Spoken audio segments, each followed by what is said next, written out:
Hey everybody, this is Ms. Young. I'm going to give you a little bit of guidance with these writing prompts for you to kind of think about as you're finishing up your writing proficiencies.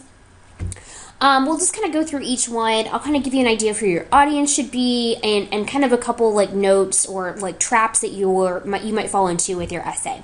Okay, so starting with this first one, the 50% of community college students that don't return for a second year. Okay, a couple things about this. Obviously, you need to work on writing one specific reason. So you can talk about how cost is a big issue. So you can talk about how maybe they have trouble getting books, how they have trouble affording tuition, how going to college kind of makes it hard to work a full-time job, and if you have a family dependent on you, those kind of things.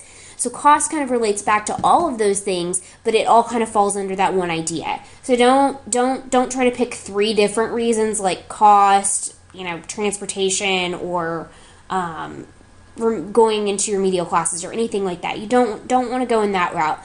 Be sure you're talking for one specific reason, not three. The second thing with this one, your audience is going to be college administrators, teachers, things like that. So your audience is not other students. I want to be really clear about that. So you're not writing this directly to another student, like telling them they should return or anything like that. Be sure that it's to college administrators and teachers. You can use like your own kind of examples if you want to. Like if this is your second time coming back to college, you can kind of include your own examples in there. So just be sure that you're doing that right there.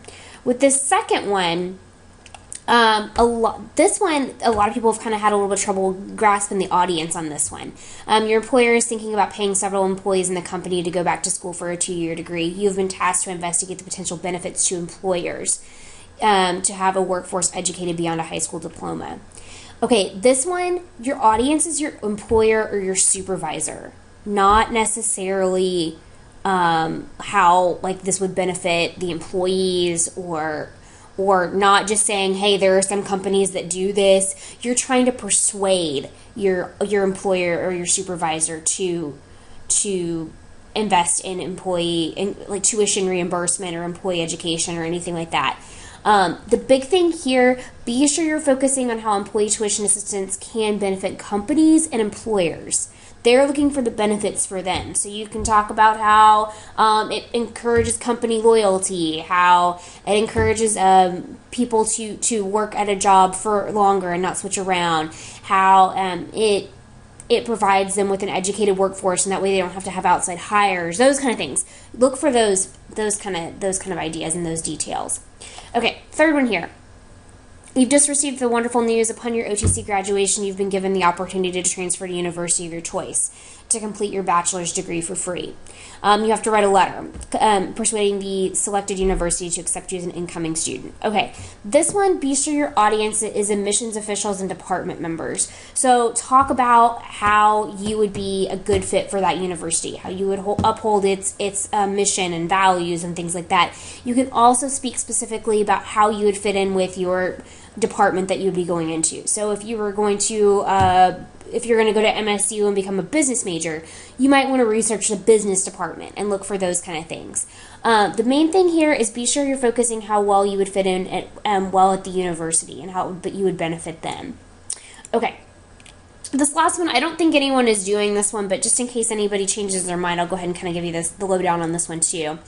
Okay, so this fourth one, Student Affairs wants to expand its student organization offerings and is requesting for students to propose a new club that doesn't already exist on campus.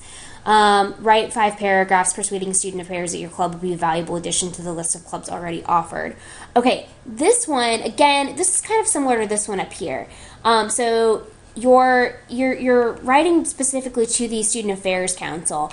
One thing you want to be sure to do is talk about, again, how that club would fit in and benefit OTC, how it would uphold OTC's mission and values, and how there's a need for this club on campus. You want to be sure to focus on how the club would benefit OTC again.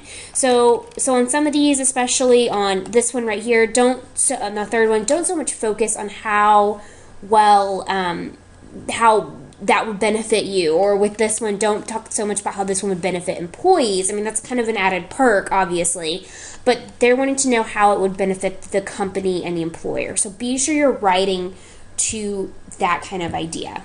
Okay. Second thing I want to go over here, I want to talk a little bit about properly integrating a source. And I've given you a couple examples here. The one that I chose was about the tuition reimbursement and so employers and that kind of thing. Now obviously this would apply the same for any of those topics. Okay, so I've got my paragraph here, and I've got highlighted in purple what my outside source is. Okay, so I've got my paragraph. One way that tuition reimbursement would benefit employers is by ensuring the now educated employee will stay within the company. Not only tuition reimbursement reinforce to employees that companies do care about their well-being, but it would also encourage company loyalty. And then my little quote here, or my paraphrase rather, 63% of companies require employees who participate in tuition reimbursement to work at the company for an average of an additional 15 months. And then I've got a shortened version of that article title right here. Okay, so you can do that like that, or you can do it like this. According to the article, tuition reimbursement helps companies build a stronger workforce. So if you notice here, I put the whole title in here. Now down here in the parentheses, you don't need it. You just need a shortened version so that you can be sure and find it on the works cited page. But the main thing you need to see here is that I did two things. First of all, I tied it into with what I was talking about in my own words, so these two ideas go together. Second, I made sure to give credit either in the parentheses down here or in the beginning part of the sentence. One of those two ways, you've got to do it.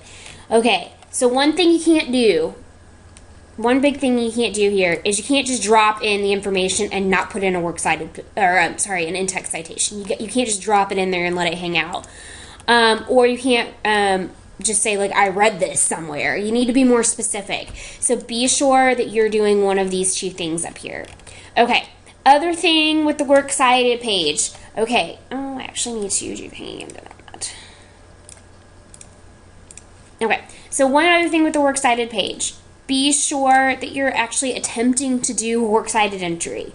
Now, this one is a web page that doesn't have a author. So if I had an author, it would go up here, so like that. So it can be either way. And you also need to make sure that whatever you have here matches whatever you have here.